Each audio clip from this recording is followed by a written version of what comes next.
Hi, it's Tracy from Two Rocks Tarot, and today I'm going to be talking about the Guardian Tarot.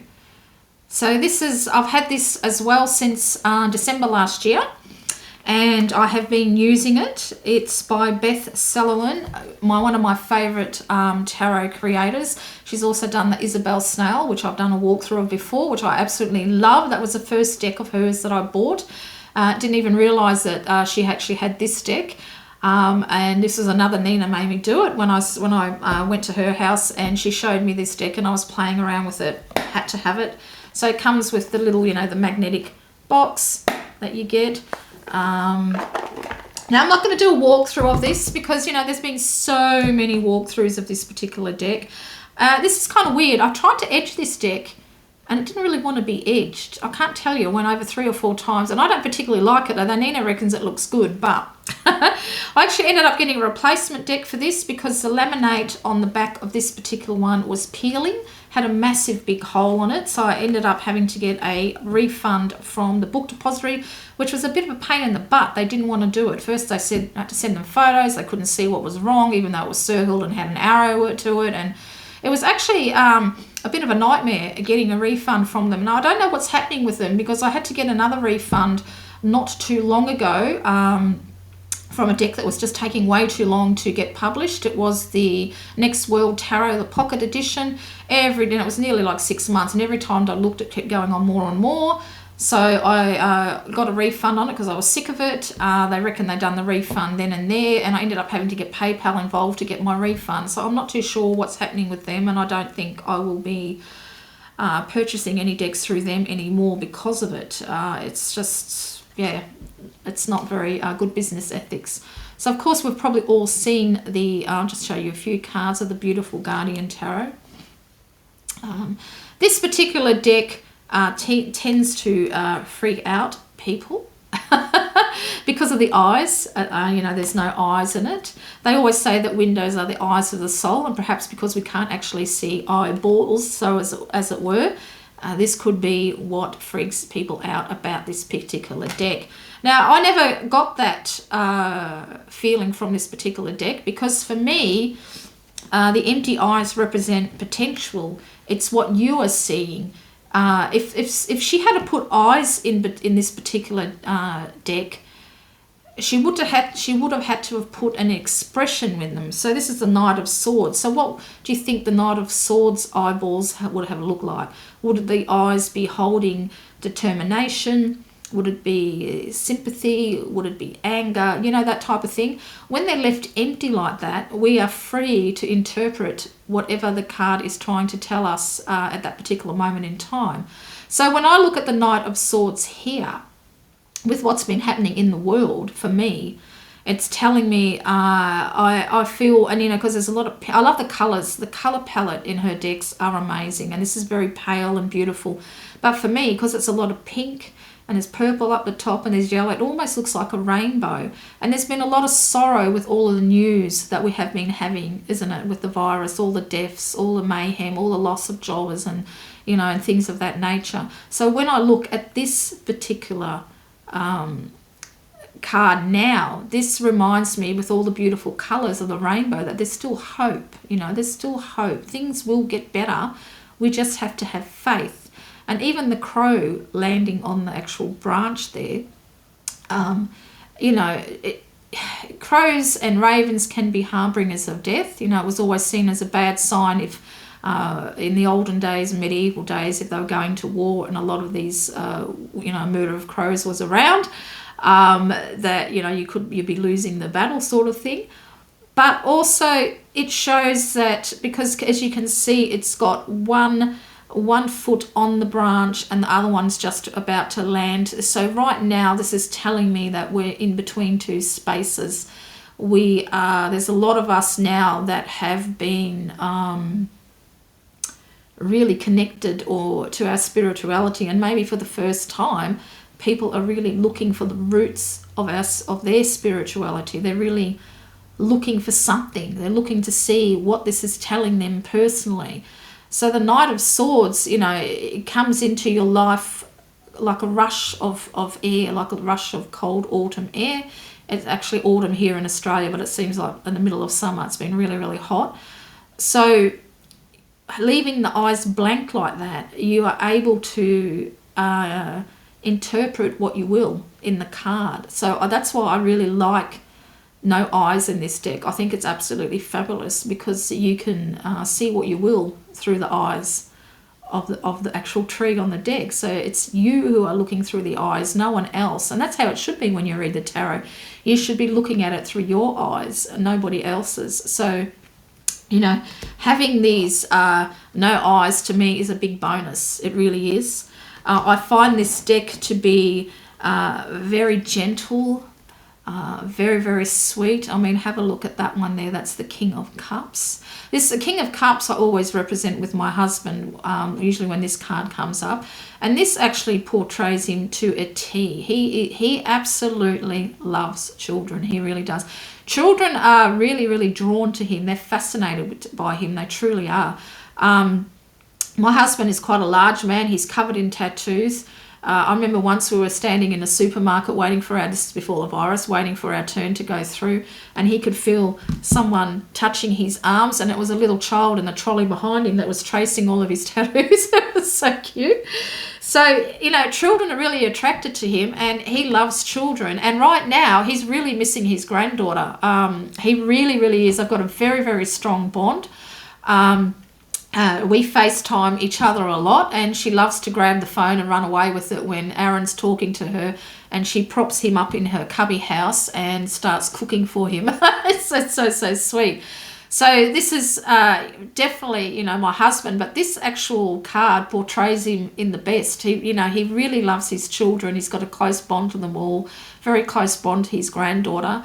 So it's a very, very gentle deck, I find this. And even if it's telling you something that you don't really want to hear, the way it's expressed is very, very gently. It really, really is. It's very, very gently. Even the Five of Swords, I mean, you can see that these look like tears, don't they? They could be leaves hanging down, but to me, they look like bloody tears. And often the Five Swords can portray some type of bloody battle where you're the victor, but it hasn't come without sacrifice, and I think the blood represents that. So, you know, you've sacrificed part of yourself to get what it was that you needed. So I think this is a stunning deck. I love the artwork. I love everything about it. There's nothing I don't like about this deck except for the bloody laminate that peeled off the back and getting a refund. So actually, no, I got a new deck. I ended up didn't getting a refund. They sent me out a new deck, which I've kept. I've put it away. So I'm just going to use this one until it falls to bits. But I have also used this deck for client readings, and she was blown away by that. She said it would just explained everything that was going on in her life. So isn't that sweet? The Nine of Pentacles. I absolutely love that. Absolutely love that one there. So beautiful. So the Guardian Tarot is a very tell it like it is deck. It's not a cupcake deck, as I like to say, and I'm not a cupcake reader. I tell it like it is in my readings. But it's very gentle with how it portrays the message and how it comes across. It's not, excuse me, it's in your face, but it's not scary. I don't know how to describe it. Gentle just comes to mind. And when I look at these trees, like I was just thinking of this. So this reminds me of a willow tree it just reminds me of a willow tree. I had a willow tree in my house where I grew up as a kid. It took up the whole backyard. It got so big it actually started lifting up the house. It was absolutely massive. And this kind of reminds me of that. It also reminds me of a she oak tree on my morning walks. There's a park that I walk through, and the limbs look very much like that. There's just so much that you can see in this particular deck. And every time I do a reading with this particular deck, I always leave it out for a little bit because you always see more things. This is the Three of Cups, a very, very different depiction to what you usually see of celebration and things like that. And if you're looking at the Three of Cups now in perspective to what's been happening in the world, look how faded the people are. They're almost, they're transparent. You can see through them. And this is what a lot of us are missing, is the company and celebrations that we have with our family and friends. It seems like it's in the distant past. Seems like it's going to be a long time before we're able to do that again. And I think it just sums it up perfectly, what's actually happening in the world right now. It's really amazing. And there seems to be pine cones, actually. It's a pine tree up above as well. It's a beautiful, beautiful deck. I really, really love it. So, don't let the eyes turn you off not having any. I don't know why. It doesn't bother me. Actually, which is kind of funny because I actually don't like eyeballs. So I hate it when I have a deck and there's full of eyeballs in it. Like there might be a hand with an eyeball and stuff. I actually don't like it. But I really like this one. It hasn't got any eyeballs in it. It just sort of, it's just leaving you to look through the eyes of the actual tree that's portrayed on the deck. What do you see? It's just the sun card. How beautiful is that? So what do you see when you look through her eyes? Ask yourself that with this particular deck. So I think this deck is, gorgeous. Let's see, this is the Nine of Cups. This is very different as well. And look, when I'm just randomly I haven't even shuffled this deck. I'm just randomly pulling cards through. This is the Nine of Cups. And look what it's looking at a church. Now, we've just had Easter. Easter's just gone by so this is the 14th of April that I've done this particular video. And a lot of people were very, very stressed that they couldn't go to church. The churches were closed for the first time in forever, as far as I know, because of this virus.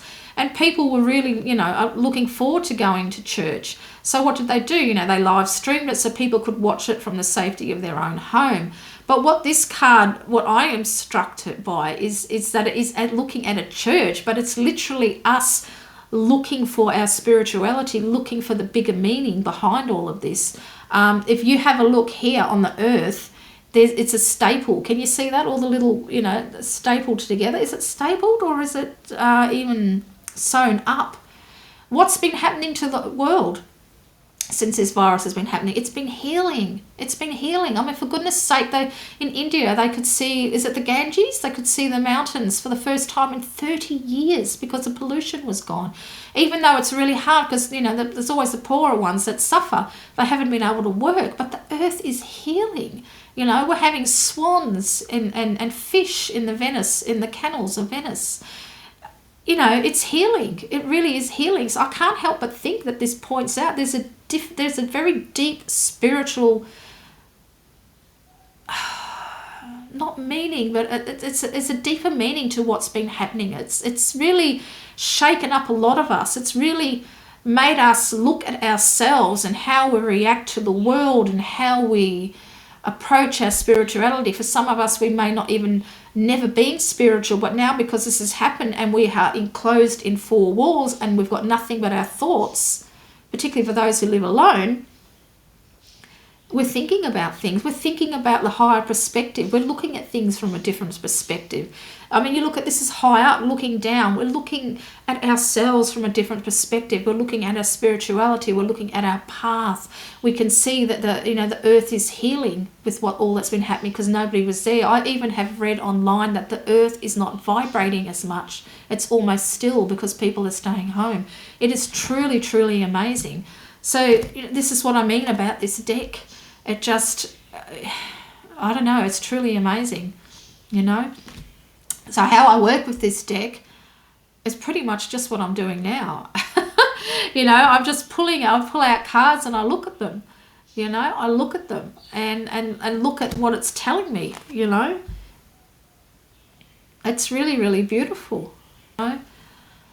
So that's how I work with this deck. Just exactly what I've been doing now is just looking through the images and let them speak to me. I don't I very rarely do spreads for myself. I just pull out 1 or 3 cards and, if I've got a question that I've asked, and I'll read them like that. But I do love just to look through the cards, just like I've done now, and just talk about things. So this is Suspend, looking into a deep blue pool. Actually it almost looks like a lotus flower, doesn't it? It's and again, and look at the mountains behind, Look at the mountains behind that. It almost looks like the mountains that could be seen again in India. So people have been so focused on their work and what they're doing that they haven't seen the beauty that's around them. And I think this is the biggest message, I suppose, about this terrible virus, is that we've actually need to stop and still look at the beauty that is surrounding us, and try not to live in fear, and try not to let all the negative press get to us.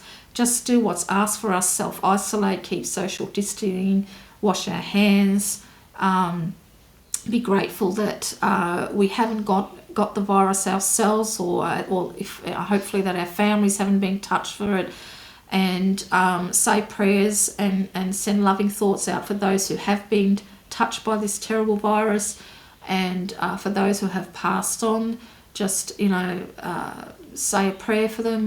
There's ways that we can help without physically being there, and prayer is a very, very powerful thing. Even though I class myself as pagan, I pray a lot. I'm a eclectic one, so I have a lot of things going in that I incorporate into my spirituality. It's one big, ever expanding way of I don't know, of keeping grounded, I suppose.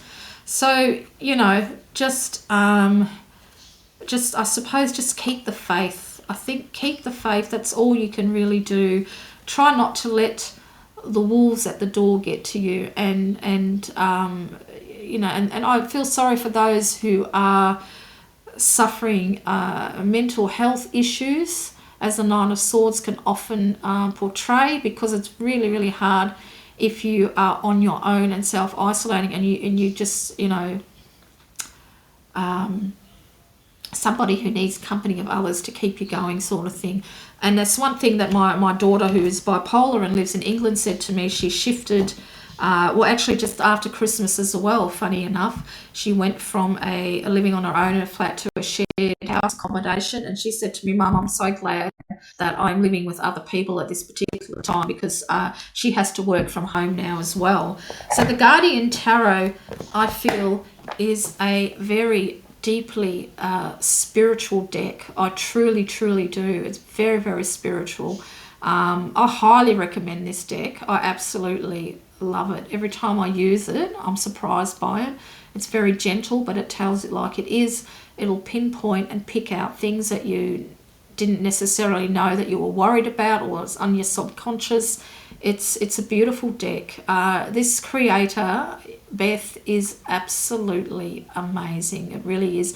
And her guidebook, I should point out as well, is very, very different. It reflects, it just like the Hush Tarot, it reflects the artwork. So it actually, whatever is in the art is how she touches on it. It's absolutely beautiful. So that's my thoughts on the Guardian Tarot. Do yourself a favour and buy it, particularly now that we're all at home.